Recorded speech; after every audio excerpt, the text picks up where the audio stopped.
off. Oh wait, that was me. Yes, we went to St. Petersburg. Hello. St. Petersburg had a historic. We moving? Yes. Not nice over there. Irene, did you tell her nasty things about me? No. It's nothing she said. Oh, okay. All right. Anyway, St. Petersburg. I don't know if you've been. Who's been? Anybody been? Okay. It's a nice town. The point is, it had a long reputation for being a Moshav Zakenim, which is, shall we say, a city in which the majority of the population tends to be older. But since that time, the young and the hip have moved in. We ate breakfast at a place whose name I cannot remember, but they had biscuits with everything. I've never understood the idea of the biscuit. There's probably nothing less Jewish than a biscuit. I mean, think about it. It's about 8,000 calories, and you can eat it in 2 bites. But, what? Do they have gravy? I'm sure they do, but I did not. Rabbi, Okay. did you have the biscuit with chicken fried steak? No, I also didn't. I continue not to have done that either. But the best thing about Petersburg, of course, is the Dali Museum. Hello, Dali. Yes. Now, he was a surrealist for only 10 years. What did he do the rest of the time? But we had a wonderful guide. She'd been doing it for 22 years. She was obviously a teacher because she had that mannerism. And she led us around, obedient followers that we were, and pointed with her flashlight, imagine that, to the various parts of the different paintings. And I'm thinking, I don't think it's healthy for the paintings to get flashlit all the time. And they let you take pictures. I don't know what the guards do. Well, I don't think they're a flash because anybody remember a camera? Yes.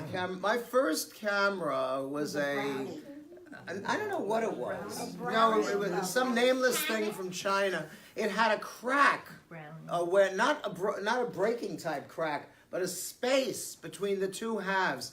Every single picture I took with that camera had a line through it, and I thought, geez, my parents really saved a lot of money on this one. But then I went to Israel, and I brought my Instamatic. We all remember the Instamatic. Yes. And I took all my pictures with the Instamatic, and that was really, really, really very nice. Did you go outside? You didn't miss anything. What, in St. Petersburg, outside? No, outside the Dali. Oh, yes. Next door to the Dali, there is a single gentleman, Hair is his last name, Hair, and he is a monument sculptor. If you own a university, preferably in the South, and your athletic team is called the Knights, like Knights with a K, he will sculpt a monstrous horse, man on horseback for you. He also does various animals. He did an eagle, and he did life-size. He had Mark Twain sitting by himself. I guess he wasn't behaving. But he had Beethoven with Rosa Parks, and to the left of that, I can't remember who the other person was. It was the clay part of the bronze, because in case you want to go into the bronze business, Arthur, take this down. First you make a wax mold, then you make a clay mold. You have to cut up styrofoam and wood very carefully. I don't do these things.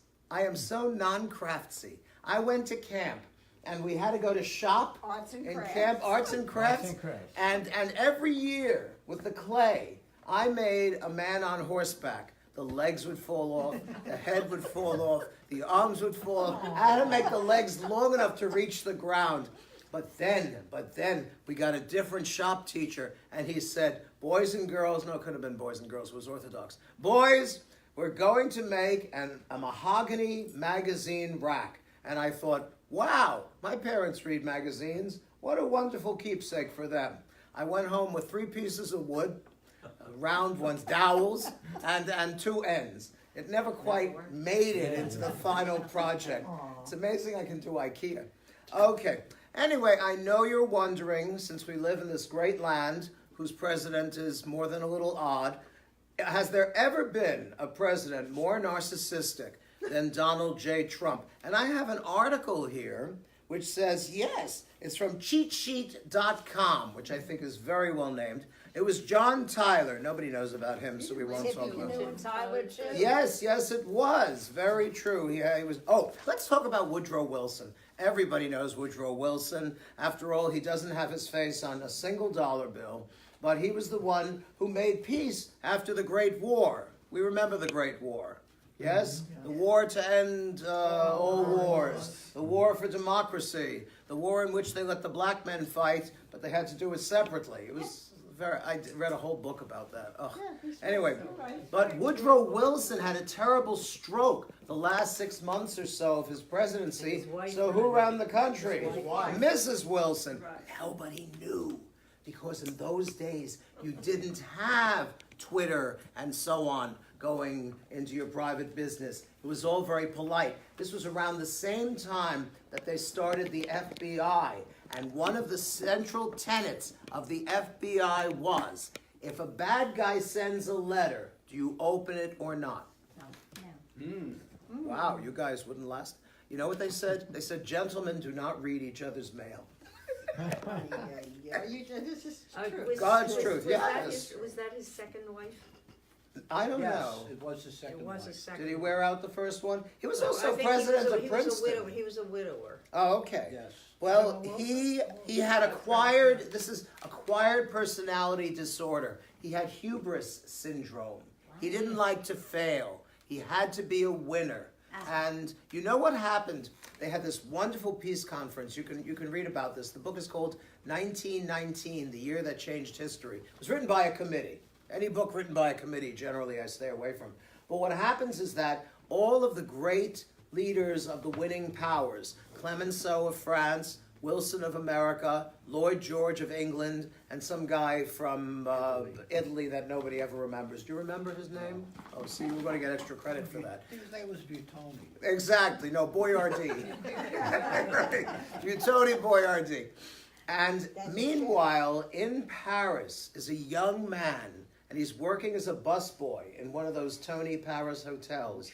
And he writes, you're ruining my story. He wrote a lovely, polite letter to Clemenceau, the lion, and said, you know, I live in a nice country that you people have colonized. Do you think you could give us our independence? Never got an answer. And that was, he changed his name to Ho Chi Minh. Yes, and gave up busboying for dictating, which, as we know, is a lot more profitable and fun, too. And you don't have to get your hands wet. Okay, so that was Trump. I want to do one more. Bill Clinton. He is the 7th most narcissistic president. Okay, we got it. Psychology Today explained, quote, Clinton thought he was above politics by having relations with an intern in the Oval Office, unquote. But he never had relations with her. He never had sex with that woman. Okay? You know how he explained it? You know how Bill Clinton explained it? He said, you know, he grew up with a single mom. He had a younger brother who became a ne'er-do-well. He busted his hump to go to Harvard. I think it was Harvard. There's that famous picture of him shaking hands with President Kennedy. And he said, and then I became president. And when you're president and you're living in the White House, you can ring up and get a cheeseburger at 4 o'clock in the morning. Every time you enter a room, they play music. He says, I guess I just got carried away with it, which is one of the more original excuses He for was adultery. carried away when he was governor, too. Yes. Arkansas. Yes. And he's still Which carried she? away. You're talking about Monica Lewinsky? Monica, I mean, they had a, Wait, I'll get back to you. they had a wonderful program on her. And Yeah. Okay. she really doesn't fault him at all. Oh, well. And she saved the dress for what reason? Because it fits. And she didn't have it clean for what reason? Because everybody should have at least one black She dress. was in love with him. She did not want I understand that, but would you still save the dress and not take it to the cleaners? Yeah, You would not take it to the cleaners? yeah. She was starstruck. Yes. Okay, all right, I'm sorry. But you're gonna do something afterwards. Still Wait, Toby, He yes. is still having those parties in Arkansas. Well, I don't care what he's doing, but you know, I mean, laying all that stuff aside with Mr. Trump and all that, I always thought, and frankly, the great election of 2016 for me was, who else you got? Okay? Because neither candidate was so squeaky clean. However, the thing about the Clintons was, I mean, the personal politics aside and the sex and all that nonsense and why she didn't, divorce him, traitor to the feminist movement, blah, blah, blah. But it was a twofer. you were going to get That's right. the bill That's right. has still, I don't know if he still does, but at the time he had one of the most powerful political internationalist minds in the world. But hey, it didn't happen. He didn't do her much good though on the campaign. He didn't do anybody much good. No. You know, it was funny because we were living in Portsmouth, New Hampshire, and New Hampshire, of course, is the umbilicus of the universe every 4 years. And we were standing in the street and heard him speaking, and it was a very moving thing. And then years before, when he was running, okay, we were in one of those malls, and Jordan was in the stroller, and Hillary shook hands with Tyler, and we thought that was really nice. I mean, come on, politics as showbiz. You know what they say? Politics is showbiz for ugly people. Okay. Okay. All right. Okay, so now let's talk about those people that we know and love who happen to be gay. And let's just say that one of those gay people lives in the land of Israel. Oh my God. Because here's a rabbi with an idea. And they're not talking conversion therapy. There was an Orthodox conversion therapy racket going, I think in Jersey. Yes, Jersey flourishes with that sort of thing. Gotta be careful. It's not just good pizza. It's conversion therapy. But this rabbi whose Pizza is name... better.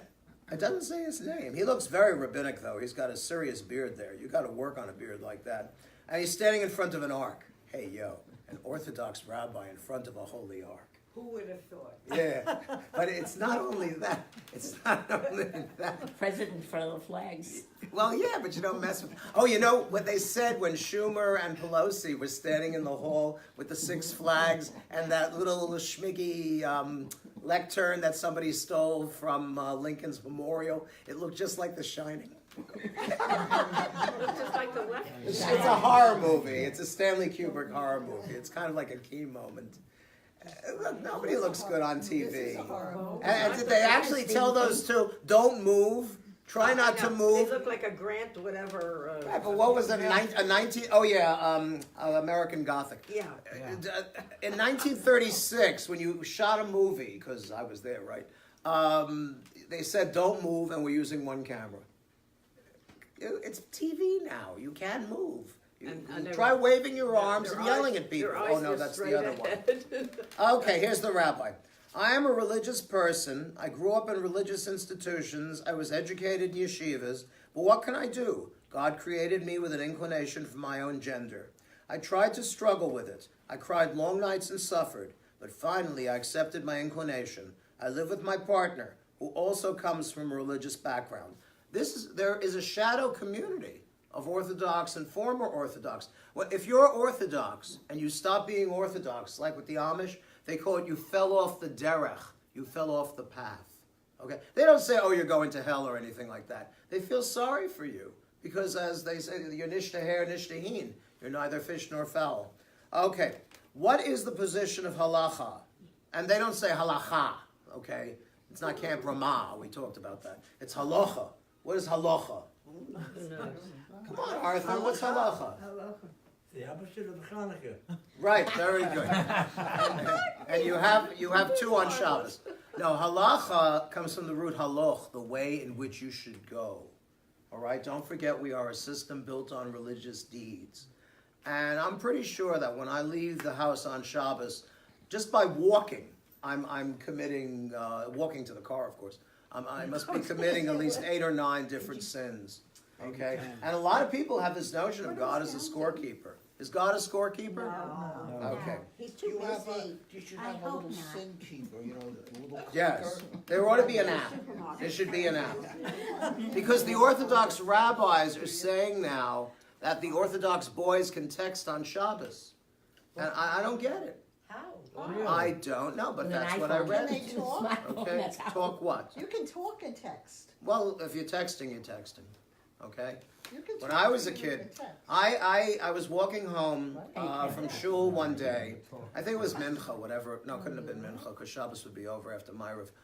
Anyway, so we're walking along, and my friend says, "Look over there," and he sees somebody who dropped a $10 bill. Now you have a problem because the $10 is muktzah. It's forbidden to touch. Why? Like you couldn't touch an electric light because you How about might be gum? tempted to turn it on. That gum and a stick. On the other hand, no, because you're causing it to be adherent. Believe me, Toby. You thought of a million ways it doesn't work. Well, what he did was Stood on it for 6 hours. he kicked it home. And, yes, and luckily it was not a windy day. But when he got to his house, how did he pick it up? I don't know. Somebody else So we did wasted that. all that time kicking No, it because home. you're To causing. kick it home. Listen, on Shabbos, there are 2 ways to commit sin. There are probably 800 ways. Number 1, you do the act that may lead to the forbidden act, or you do the act that resembles the forbidden act. I'll give you an example. It's my favorite example. You got a nice one this week. I know, Paul, you've seen this a million times. Isn't this? I really like this one. I know where it came from. Okay. Now watch. I'm combing my hair. Why is this breaking Shabbos? You're plowing the field. I'm plowing the field. I'm causing furrows. And I could also be, oh, it didn't happen this time. I could be pulling out hairs, which would be reaping. See? What happens if you go swimming on Shabbos? Is it forbidden to go swimming on Shabbos? Only if you drown. It's forbidden to get Only if hair you're out. drowning. When you get, it's fine to go swimming. But when you get out, if you're standing on the grass, you're causing the grass to grow, which is forbidden. And if you rub yourself with a towel, these things. once again, you can pull out the hairs. You know All right? what? And that's why no matter how religious you are, there's a guy in the next county more religious You than could dry you. yourself with sugar. So Yes, you could can. just stand there and drip dry. Yeah, but then you're making the grass grow, or Find if there's cement. grass between the cracks of the concrete. No, don't also go. happens. Don't stand Sand. there. Now, the best place to spend Shabbos is in a closet with the door closed and the light off. That will allow you to fulfill the By Holy yourself. Sabbath in By complete yourself. and utter simplicity. Okay, the uniqueness of the Torah. Wait, I gotta get to the gay You part. ignored me. I ignored you. I'm sorry. What did you say, Toby? You went into the closet. I said, by yourself. You can only go in by yourself. What's your Because point? why? I don't know. Two Paul and I people. can't figure. You we're never trying to know in figure the it out. closet. What are Two you, people. Mike Pence? Okay. You can't be 2 people? Gee. All right, here we Not go. me. Let's see. Not me, Laura. The only thing to fight being gay is education. Wait, education is good or bad? Education is the reason for the significant differences in the percentage of men who feel a desire for their same gender within different circles. Although we do not have exact numbers, it is clear to every honest observer that the differences between the religious and secular public are enormous. Oh, so all the gay people are secular. Of course. All gay people are stupid. No, God forbid. Anybody want a class on iPhones? All right. Okay. Anybody see Boy Erased? Wait a minute, so I don't get your Yes. point. Those are I'm good. telling Here's you, this poor guy he looks like a chassid. if you actually. learn, And no, he's gay. that rabbi's not gay. He's extremely hetero. He must have 1 million kids. Oh, okay. Yeah. I thought you were No, talking they about don't that have a rabbi. picture of the. If it was a picture of a gay Orthodox Jew, it would not appear anywhere. Really, because So then what's your point? Is it just his opinion? his opinion is that education should be used because when you're studying Torah, one day the scales will fall from your eyes and you will say, "Oh, I shouldn't be gay," and immediately you wouldn't be gay. It's not a choice. Okay? When my Nana was young, she was left-handed. They changed her. Oh, yeah. And she became ambidextrous. Okay? We knew my daughter, for example, was gay from the time she was 4 years old. Okay? I told you the story of the Polly Flinders dress. No. Anybody No. know Polly Flinders? What is it? Polly Flinders is a girl's dress. Little girls, they look Very cute. expensive, pretty little dress. Oh, is that it? I don't know. This was it was an outlet, so you know we're Jews, we shop at outlets. Anyway, I can say that. Okay, it had flocking in the front. It had Right. it was all sewn up Right. and all stitched up. And this is before cell phones, so I got to sit in the dummy chair because outside every female dressing room is a dummy chair. Who sits in the dummy chair? The husband, the father, whatever. And I hear the voices coming from inside the dressing room, which wasn't hard because there was nobody else there. Tyler, try on the dress. No. Tyler, you're going to look so pretty in the dress. Try it on. No. Tyler, put on the dress. You'll go out, you'll show Daddy, you'll see how pretty. No. So it wasn't the Polly Flinders dress then. It was just, activities and things like that. Ironically, we concluded it must have been the water because 4 of her friends became gay too. It was that particular block. Is there a geographical cause of these things? Is that what it is? Okay.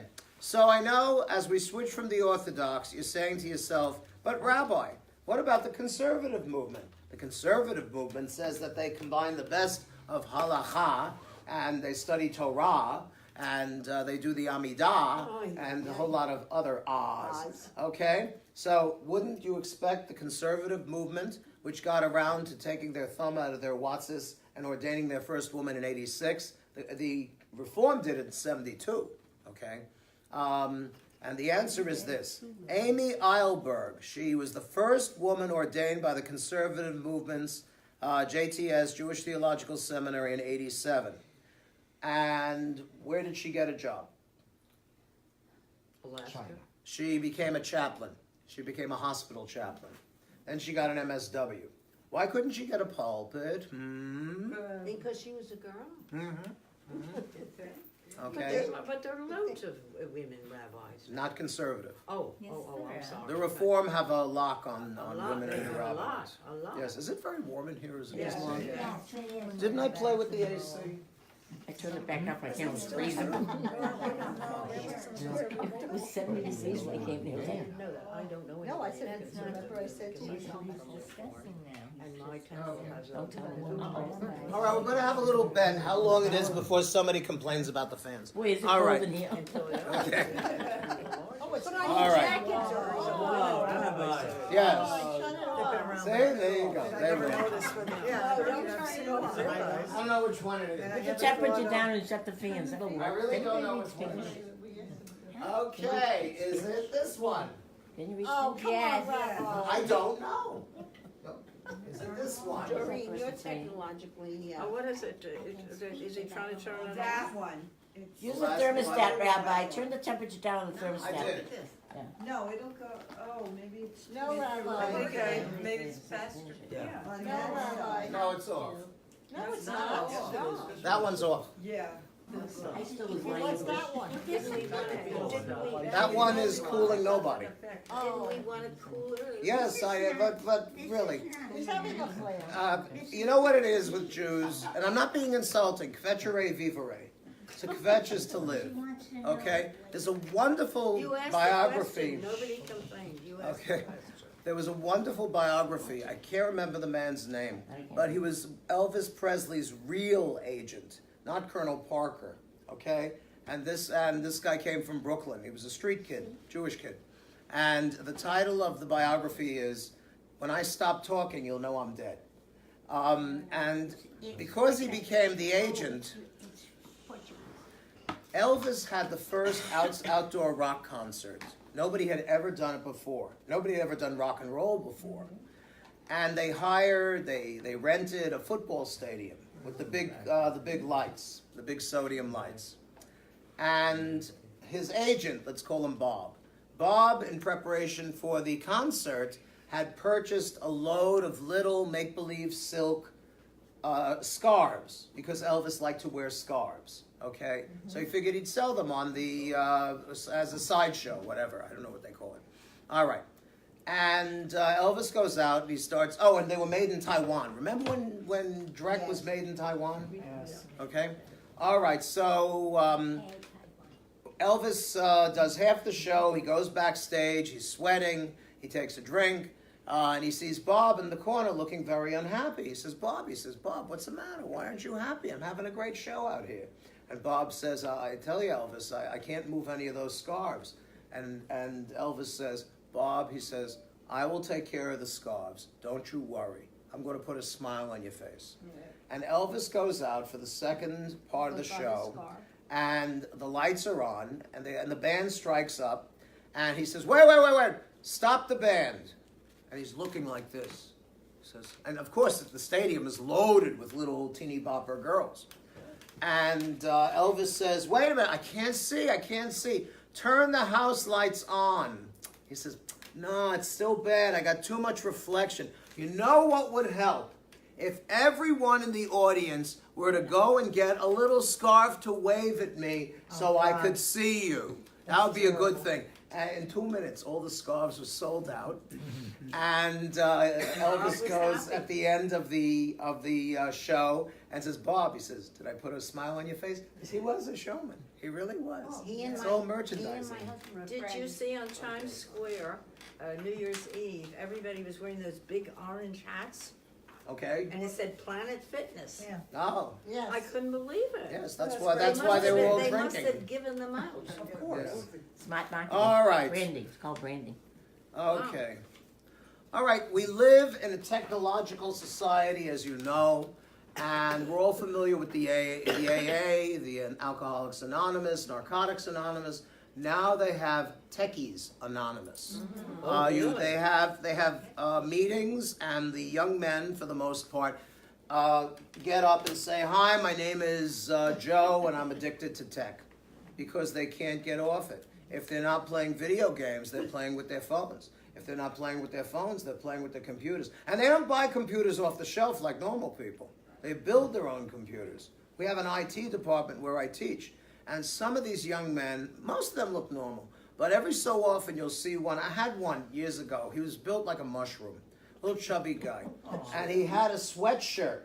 Because apparently he had been in the army. And they had sent him to Iraq. And he was a fobbit. Do you know what a fobbit is? The army used to build forward operating bases. And there were certain guys, like my technician friend, who never left the FOB. So they called them fobbits. Anyway, he's wearing this sweatshirt. He's pretty bright. I mean, they have to be bright.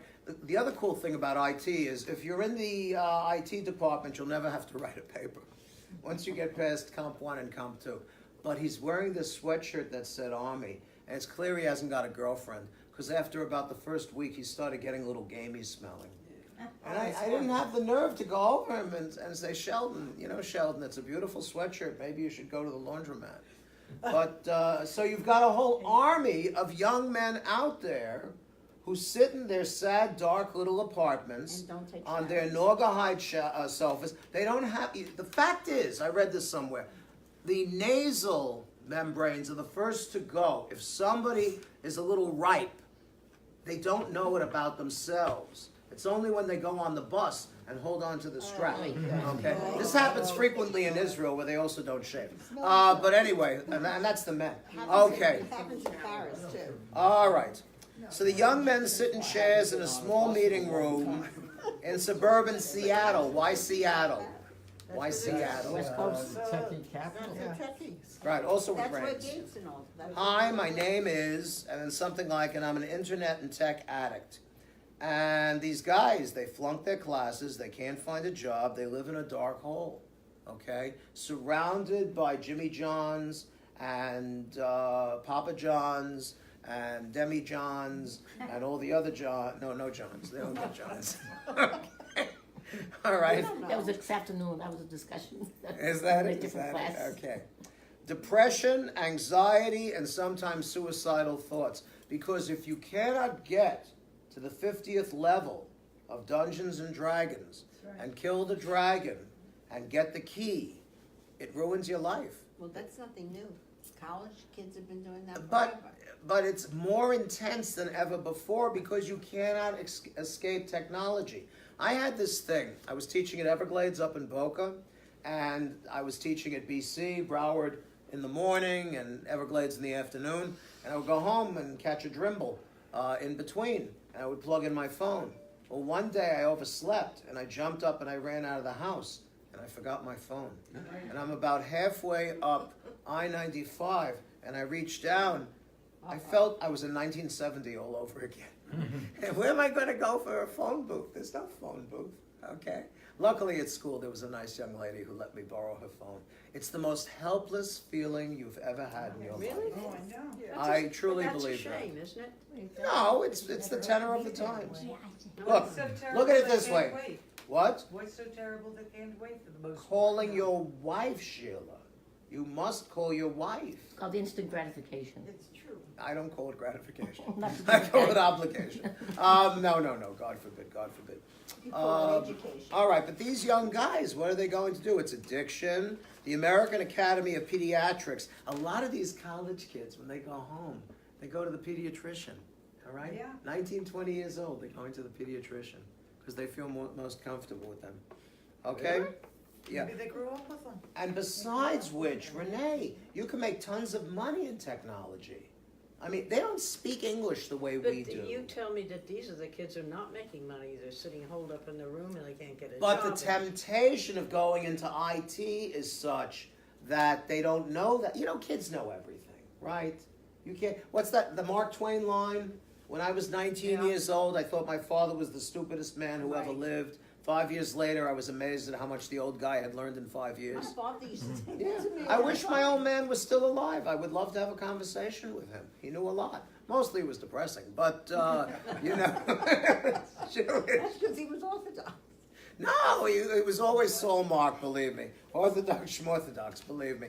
Because my old man used to daven. He didn't go into the meaning of the prayers. He didn't go into the importance of the davening or the great chain of heritage. I'll give you an example. When we went to Israel in '83, my mother, my father, my newlywed bride, and myself, when did we land? Erev Tisha B'Av. What's That's the most miserable day in the Jewish calendar. That's the day, as Woody Allen would say, God reneged on every promise he ever made to the Jewish people.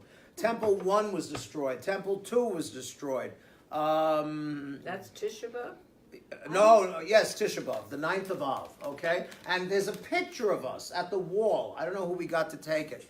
But I'm looking miserable. My wife is looking miserable. My mother is looking miserable. My father is beaming. My father never met a fast day he didn't like.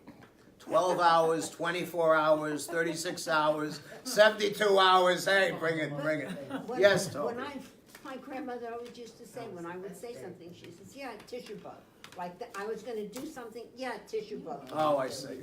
So Yeah. I never knew it was a real holiday. You know, it was significant. Tisha B'Av, I would not have really learned about the Holocaust as a young child if it hadn't been for Tisha B'Av, because for a while there, many years, there was a movement to link up the Holocaust with Tisha B'Av. But eventually, the Israeli parliament, the Knesset, proclaimed that the 27th day of...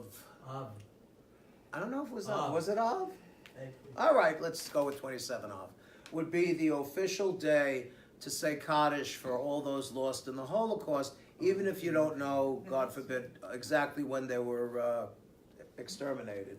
That would be the day. Okay? So Because that's when you Tisha think B'Av? about You it, do that on Tisha B'Av? it's not connected with the Holocaust anymore. It's connected with the first and second destruction of the temple. And I know I'm on thin ice, but I will tell you, in its day, the destruction of the second temple was a greater tragedy than the Holocaust, because there were fewer Jews to begin with. And so many Jews were killed when the Romans, this is a cheery class, so many Jews were killed when the Romans conquered the temple and burned it to the ground and sowed the ground with salt so nothing would ever grow there again. The price of slaves in the Mediterranean basin fell down for 5 years because there was such an overage, you see. Well, anyway, let's do something cheerier. Here we go. Jamaica. Jews in Jamaica. Okay, why did the Jews move to Jamaica? Because of the rum. What? No. Jamaica what? Queens? Jamaica Queens, exactly. Really? What I've got is an exceedingly rare ketubah. Just listen, and if this may be your ketubah, please feel free to raise your hand. It's an extremely rare ketubah from Kingston, Jamaica, in 1884. It will sell for $8,000 to $12,000 in auction. It was the marriage of David ben Abraham Nunez Enriquez and Amy Bat Alfred Delgado in Kingston. Anybody know these people? Not well. The Delgado Enriquezes. Okay. Jews from Portugal began settling in Jamaica in the first half of the 16th century. But since the island was a Spanish colony, they couldn't practice their religion. But then the British came in, just like in New York. When New Amsterdam became New York, all of a sudden all bets were off and the Jews were practically equal. Not entirely equal. Oh no, practically equal. Okay, I'll call you in a second. There was an episode when, oh God, Benjamin, who was the treasurer of the Confederacy?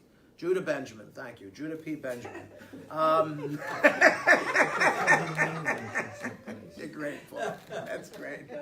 Judah P. Benjamin. He was serving as a senator from Louisiana, or was it David Levy-Yulee? Forget it. It was David Levy-Yulee, senator from Louisiana before the Civil War, and John Quincy Adams. All right, everybody loves John Quincy Adams. Okay, referred to him as a damn Jew on the floor of the Senate. Oh my goodness. I mean, welcome to America, right? It's Massachusetts. What do you expect? Come on. Who's from Massachusetts? John Quincy It's Adams. Washington, D.C. Oh, I thought you said it was in. I never mind. No, David Levy. I don't think he was Louisiana. I think it was Florida, as a matter of fact. There is a town called Yulee. I'll look it up. Yes, there is. Yeah, see, that's named after David Levy-Yulee. I don't think he was the first. Was he the first Jew? I don't know. Okay, comment, yes. So I just want to give you a little history. Oh, good. The Rastafarians in Jamaica are connected with Haile Selassie and Yes. Bob Marley. Yes. And they believe that the Rastas that live in Jamaica were the lost tribe of Israel. Right. And if you listen to Marley's music with that bent in mind, you can hear all the religious references. Yes. So, Very good. Yeah, my favorite Bob Marley song is "I Want to Be a Lion in Zion in an Iron." I want to be an iron lion in Zion, and he does that for like 15 minutes. That's the whole song. It rhymes. Clever lyrics. Well, when you're smoking enormous marijuana cigarettes, eventually your creativity. No, he was a genius. He really was a genius. And Yes. the history that he relates in his music is really poignant, and the connection with Haile Selassie Right. and that whole Yes. thing. Yes. So you're I right. was going around telling people that that was the lost tribe Tribe. of Israel. Could be, and why not? They wanted to put me away. The Lost Tribe, okay, getting back, I'm going to switch to a different group of black people. It is the tribe of Dan, or Dan. After the destruction of the first temple, they migrated south into Africa, and they became the Ethiopian Jews. That's not I always say, where were the Philoshes? That's them. Falasha is an insulting term. It's like Marano. Oh, really? You're not supposed to call them Falashes. So what happens is, in the 80s, okay, after the fall of the Soviet Union, the Russian Jews were allowed to emigrate, and the Grand Rabbinate, the Chief Rabbinate of Israel, in its questionable wisdom, says to the Russians, if you have one Jewish grandmother, you're Jewish enough, which contravenes centuries of Jewish practice, okay? Then come the Ethiopians, and the Chief Rabbinate says, you're not Jewish. These people, the Russians were atheists. The Russians were raised under the Marxist-Leninist system, which was atheistic. The Ethiopians, at least, were practicing Judaism. I think they're pretty well integrated into Israeli society now. The best thing, I would think, There's would a be... group in New York, Of what? Ethiopian Jews. Well, in Harlem, for many years, there was a Rabbi Matthews who had his own congregation. But those were African Americans But who you saw converted. them on a Saturday, they were religious. If you were driving by. Have you watched me on a Saturday? Yeah, we have a black, in Philadelphia, there's a black. Just what? There's A black church, a black synagogue. A black synagogue. Yes. Okay. In Manhattan. What? There is one. Where is it, in Overbrook? Yes, there is in Harlem. Yes. And you Right can next see them to walking. Bill Clinton's office. Yeah, What? but they're religious. I You made can that see part them up. And walking. 125th You can see them walking. Yes. Well, he's not But far yet, from you them. know, when I was in Israel, there was a group of, as we were at the wall, Yes. a group of Japanese Mm-hmm. came walking down and chanting in Hebrew, Yes. said they were part of the 12 lost tribes. Well, that's a cult called the God-fearers. Every Tom, Dick, and Harry wants to be Moshe. It's really very peculiar. I don't know what we're giving away, When I was bar mitzvah, I got a few savings bonds back when they were worth something. And Rabbi Nolman called me up, and some of you have heard me describe Rabbi Nolman in less than flattering terms. He was my childhood rabbi. And he says, David, what do you want for your bar mitzvah? And I said, I really want a tape recorder. The tape recorder was like the height of technology in 1965. I want a little portable tape recorder. Okay, David, he says, David, don't you want a spice box? I said, no, I don't. I really would like a tape recorder. See, he had it all backwards. You don't ask a kid and then tell him what you're giving him. It's a mission. Why did he get what? Look, A spice box? He was giving him a spice box. Maybe he had. Maybe I was getting re-gifted. I don't know. I still have it. It's not. I mean, it does its job. Anyway, eventually my parents did buy me a tape recorder. And what I used to do is when my mother had the sisterhood over, I would tape it to the bottom of the piano. And I would bug their meetings. My mother thought it was very funny, but the sisters did not. I guess not. But they weren't saying anything controversial. It was the sisters. Who knows? maybe for them. Yeah. Okay. I know what you're thinking. Rabbi, how can I get the gift that keeps on giving? And I've got it for you. A guillotine. Okay? Guillotine? It's a 10-foot tall guillotine, all right? Give it to your And friends. it's $260,000, which I think is Reasonable. up there with the guillotine Reasonable. market. Bargain. I had time this afternoon to clock the It's less than guillotines. $5 billion. Yeah, that's true. Did you call Amazon? Yeah. So It's never been used. It's brand new. You could be the first. No What? jewels on it, nothing for them? No, it's a guillotine. No, I didn't You even know, buy it. Toby, when you build a guillotine, it's got to get the job done. At the very least, if you have a salami, okay, you can use It only gets cut in half. a pretty big salami. Okay? It'd be much faster to cut a person's head off Okay. Well, that would be fine. than give We could them- do a fundraiser. You know, We when you could have elect an whose head should execution come and you off. have to give this guy 45 different shots, and they might not work to kill him. It's much easier. Just The cut their head guillotine is Besides, whatever. you Okay, never existed. Here we go. So who has this guillotine for sale? I had. Oh, a one- Russian guy. I had one of those to You cut have a bagels, guillotine? To cut bagels. Bagels, oh yes. Oh, yeah. Yes, watch your fingers. A bagel guillotine. Count your fingers when you're done. Oh, All right. Now I know, again, what you're thinking. Supposing you have a friend who is Jewish, and they do not behave themselves, and their behavior is reprehensible, and you feel in some way they should be eliminated from the Jewish people. Use a guillotine. Guillotine. They're done with the guillotine. In the axe. We just found a use for the guillotine. Quick, Paul, tell me Judah Is that Benjamin's is last that name. a Hebrew, is that a Jewish? Okay, now we're back into Judaism. Now we're gonna give Excommunication. Oh, my. Excommunication is the way to go. Jews do that? Jews do it 3 different ways: small, medium, and large. Really? Stoning. Yeah, God's truth. What? Where is stoning? No, we're not executing them. For that, we have the guillotine. Okay? So about What 3 ways do you David do it? I'll tell you How the about 3 Cohen? ways. let's hear it. Cohen, What are the whatchamacallit, 3 ways? attorney.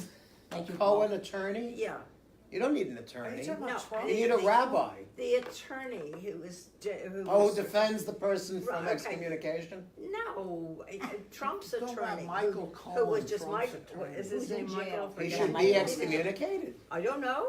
You can't be You're proud of excommunicated for being a schmuck. I'm Hopefully we sorry. had no Jews left. No, actually, That's not true. is he a schmuck or a putz?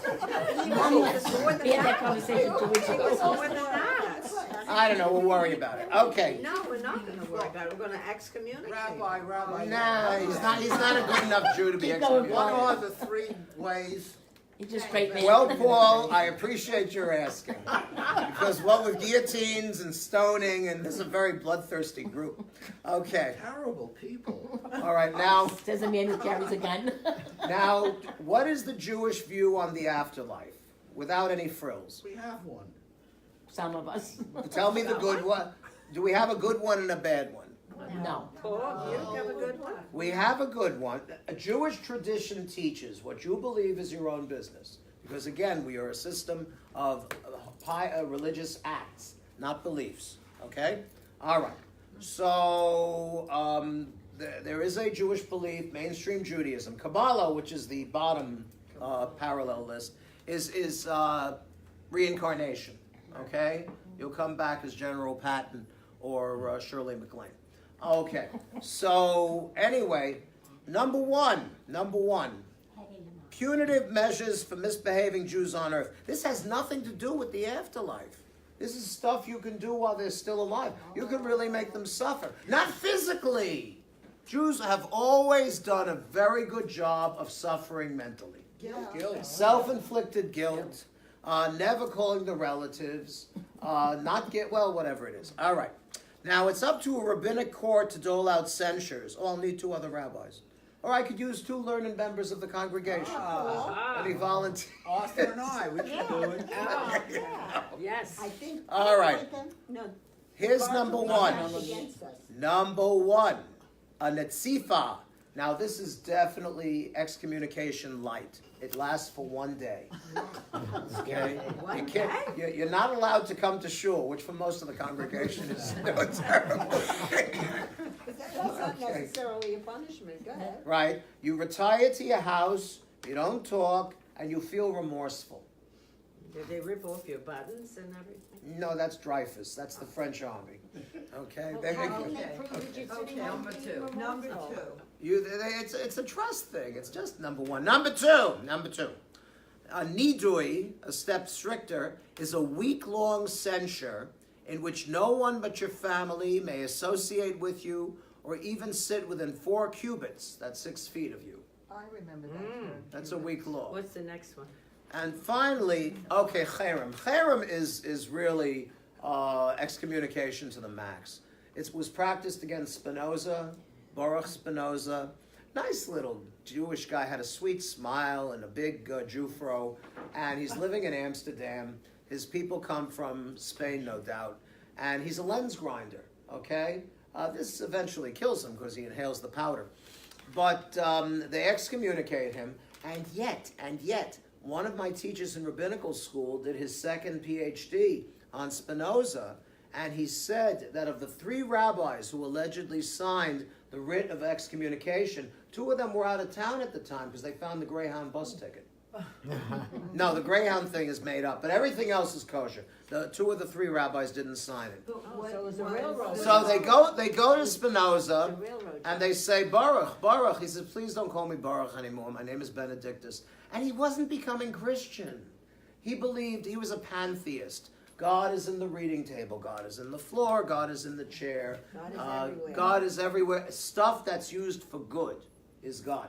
I am a panentheist, meaning that the power of God has the potentiality to be in the object. The person who made this reading desk out of wood could have made it into a weapon to hurt somebody. So that's the difference. But anyway, he says, Spinoza says, you know what? I had Jewish friends. I'm going to miss them. But I've made so many friends in the Christian community, and some of them are not Christians anymore. And we get together and we discuss philosophy, and that's what we really enjoy.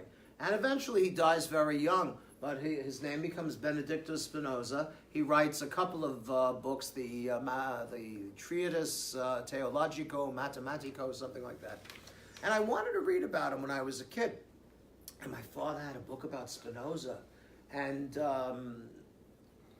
let him rest in peace, and this is not speaking ill of the dead. I never saw my father read a book in his life.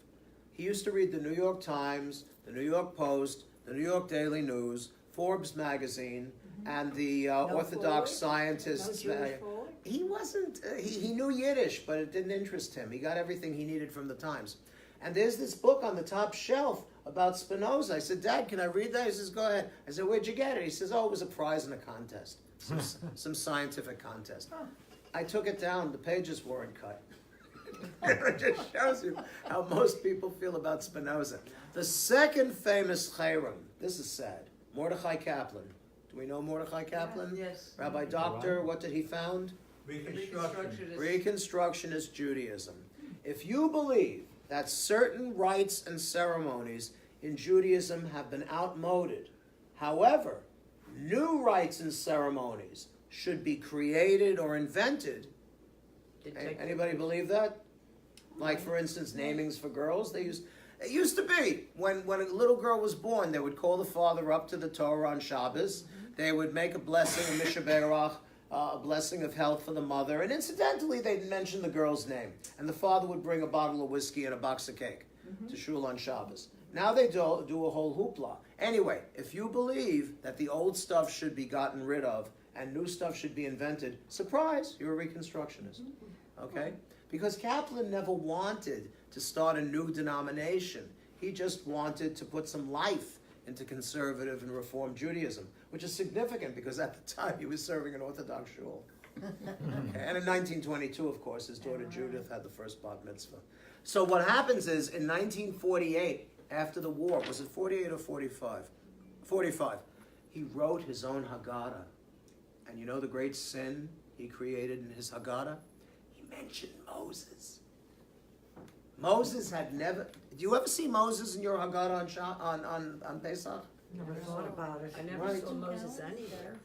So this group Movies, Ray, movies. it wasn't an official group of rabbis, okay? But some Orthodox group of rabbis get together at the McAlpin Hotel in New York City. This is off Herald Square, because the McAlpin Hotel is the place for excommunicating genius rabbis. They burned his Haggadah. Oh my God. And seriously, that's nasty because we don't burn books. Jews don't burn books. That's not nice. Right, they say if you begin by burning books, you end by burning people, and that's exactly what Nazis, happened. they did that. Okay? But Cherem, if you want to get back into the shul after Cherem, assuming you're not Spinoza or Dr. Kaplan, what you do is you lie down in the entranceway, Oh. okay? People And everybody steps on you. Oh. And then you're back. And then you're back. Welcome. Where's your building But fund? how many is everybody? Well, depends on how big your shul is. Whoever shows up. No, you know, Right, right. Come on Sunday, won't be anything you have to worry Whoever about. needs a rug. Rabbi, how about the sitting shiva for the person? Okay, that's different. You said Shiva. Let's use one of the more famous examples of that. Who's the guy who fixed the Black Sox scandal? I always forget his name. Arnold Rothstein, Arnold Rothstein. 1990. Very Right, good. right. As a matter of fact, he made his way into literature. F. Scott Fitzgerald. I'm probably the only person here who hasn't read The Great Gatsby because I think it's so boring. But Meyer Wolfsheim is based on Arnold Rothstein. Anyway, after Rothstein turned to a life of crime, his father sat shiva for him. It's not exactly the same as Cherem because the guy wasn't learned enough to. He was a smart guy, street smart. He made tons of money. I don't admire him. He's not a role model. But anyway, yes. How about this Orthodox girl from Crown Heights Okay. that left the... Oh yeah, she killed herself. and they left, and there was a whole story about it. She wasn't excommunicated. That was just a very tragic instance of extreme depression where she committed suicide. She was really doing very well in tech. Well, let's get back to, what's his name? Oh God, I forgot his name. Rothstein. So when he died, okay, I don't know if he was taken out by the mob, and I may have him mixed up with somebody else. Yes, he was. Okay, he was taken out by the mob, and his father has him with an Orthodox funeral. But what date do they put on the stone? They put on the year that Arnold went rogue, when he left Judaism. Because that at that time, he was dead to his parents. Well, wait, don't But that's not Cherem, that's not Don't excommunication. people sit shiva when somebody in the family intermarries? It's possible. You know, Yes. Jews He used to. Jews do what they do. Yeah. I always say I'm a teacher, not a policeman. Related, is that Rothstein? Yes. Rothstein? He was only a gambler. He wasn't a murderer. But, Right, but you I know, mean, if every Jewish father yeah. would do that, I had a son that was a gambler. But in He this went out with a instance, bad crowd. in this instance, you're talking about a guy who gambled. Where did the money come from? About him. They extorted. They sold protection. There was probably some blood there. Okay. Okay, Rabbi. But I'll go the most famous guy. Okay. Meyer, what's his Lansky. Meyer Lansky. Lansky, if it hadn't been for anti-Semitism, Lansky could have been an officer in a bank. he could have gotten himself a job in one of those white shoe firms on Wall Street. It was anti-Semitism that kept him out. That was the thing. But he was the brains. Well, actually, they called Rothstein the brain. But after he was gone, Lansky was the brain. When he was a kid, and he was growing up in the rough streets of New York, and the Irish and the other kids were always picking on him, he would fight back, and he broke a few teeth that way. And the kids said to him, the other kids. Meyer Lansky won the fights, okay, as a kid. And the other kids, the Gentile kids, said, we're going to call you Mike. He said, thanks, but the name is Meyer. So you see, he was proud of his Judaism. I'm not lionizing the guy. And you remember what brought him down, Does right? that make him good because he was proud of being Jewish? No, he was a crook. He was a crook. He ran guns to Palestine. I mean, he did good for his people. Okay, that's a significant thing. Yeah, I would say okay, but compared to the greater picture, maybe What brought not. him down? Oh, They- well, he didn't pay. Did he pay taxes? Old The age. IRS. Died of old age. It's always the IRS. Even Israel, they Yes. threw him out of Israel. He was Oh, in yes. Cuba. Oh, that was the thing. Because Golda Meir wanted Skyhawk jets from Nixon, she was willing to give up Meyer Lansky. Didn't he go to Cuba? That was years before. That was before Castro and all that. I know. I saw that movie too. Yeah. She was willing That's to what give I him up, so remember, it means that he went to Israel? He was living He there. went to Israel to flee the U.S. government, the FBI. I see. Okay.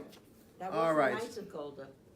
All right, I folks. think she should. I want to just tell you that I am so honored and pleased. For many years now, I have known and found out that I share a significant birth year with a very famous American icon. And I want you to know how proud I am of this. Mr. Potato Head and I were created same year. Wow. 1952. Wow. But you know what is significant? This is You serious. have one of those? Of course, everybody had. You didn't But- know now. that you Currently, found no. out. The dean of my school does. It's I ought to get one. Yes. But unlike Mr. Potato Head, I am unable to keep my body parts in my tush. Okay. So anyway, he was invented by George Lerner in 1949, and I think Lerner was a Holocaust survivor. So that is Mr. Potato Head's connection to Judaism. So I get my first Mr. Potato Head, and I read the instructions on the package. And it says, boys and girls, go to your mommies and daddies and tell them you need a potato to stick the pieces in so that you will have a true Mr. Potato Head. So I said, Ma, can I have a potato? She said, what are you going to do with it? I said, I'm going to use it for Mr. Potato Head. She says, forget about it. I eat potatoes. Potatoes cost money. You're not getting a potato from me. So I was the only child in America. I used styrofoam. get Remember the that. styrofoam pieces? Yeah. Yeah, I used those. I don't want to change the subject. Yeah, sure. But today I was in the dental office in the waiting room, and Yes. across from me is this nice older gentleman, and I can start a conversation with a doorknob. I don't know what I said to him or what he said to me. And basically, he told me he was the parent of the two boys that were killed in Pittsburgh. They live in Winmore, and I was at a dentist across my the street God. from Winmore. This is not Mr. Potato Head. No, the potato Not head sure how is we got dead. there. I want to end on a positive note. No, I just wanted to, well, it was positive because they're very strong people, and they thank me. I'm very sorry about their loss. You know, and we know that, you know, yeah. So Okay. Made it real. In the early 1940s, He was the uncle? okay, over the years, it was deemed fit, and this is Hasbro. I'm pretty sure that was a Yes, it Jewish was outfit. Mattel was a Jewish outfit. Hasbro was a Jewish outfit. Mark's Okay, Toys also. Christian Toys Incorporated No, was not. Mark's I made that. Mark's. Mark's, yeah. Mark's Toys. All right. So over the years, the good folks at Hasbro decided it was not proper for Mr. Potato Head to live a celibate life. So they invented Mrs. Potato Head. And wait, it gets better. They got a car. Oh, no. Do we get kids out of it? Because everybody was moving to the suburbs. They had to go to Levittown. And the children's names are Spud.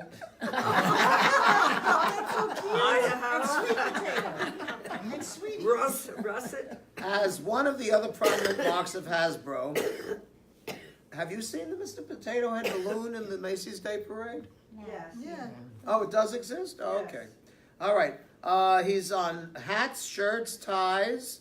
He's in Disney, California. There's a large talking Mr. Potato Head. I wonder if he says, You could do Yiddish that in children, kinahara. Anyway. Okay, so in the Are there 1940s, kosher potatoes?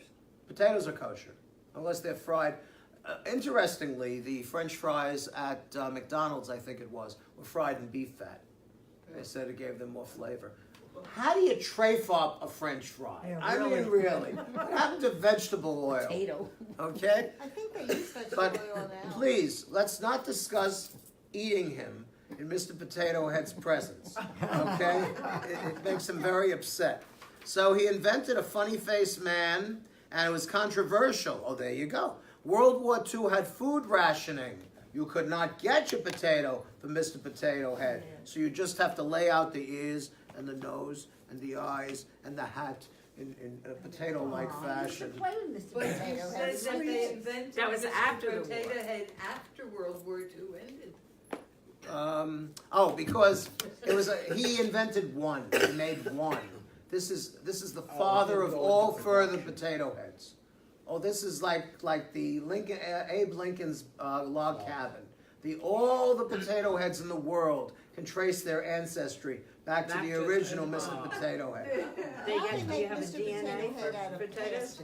plastic? What? DNA for potato head? Again with the potatoes. You got to be careful with the potatoes because McDonald's is going to fry them in beef fat, and my mother's not going to let me have one. Okay. You can't eat them. Oh, by the 1960s, the government stepped in. Apparently, I want to tell you, when I was a kid, your toys were metal. All right? I had this fighter jet where you did it on the ground and sparks flew out of the backside. It had a wooden bullet that you'd shove in the front, press a little pink button, and it would come out with amazing force. And never once did my mother say, be careful, you can take an eye out.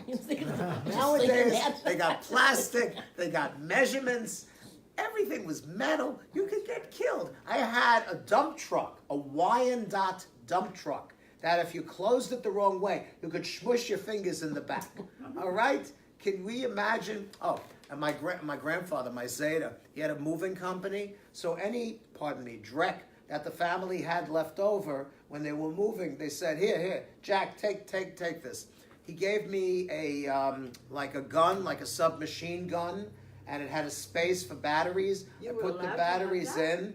It was the 60s, the 50s. You could blow yourself up. Cowboys and Indians. We had caps. We had paper caps. All right. Anyway, I put the batteries in. How did you? It roared once and roared no more, but you could still shoot caps with it. Okay. So everything was dangerous. It was a very dangerous world. My father got me a chemistry set. I did every single experiment that the book said. And then I started mixing stuff myself. I had this little tiny jar with phenolphthalein. I'm sure you all know phenolphthalein. No. Yeah. I don't know what it does. Tell us about that. My father said to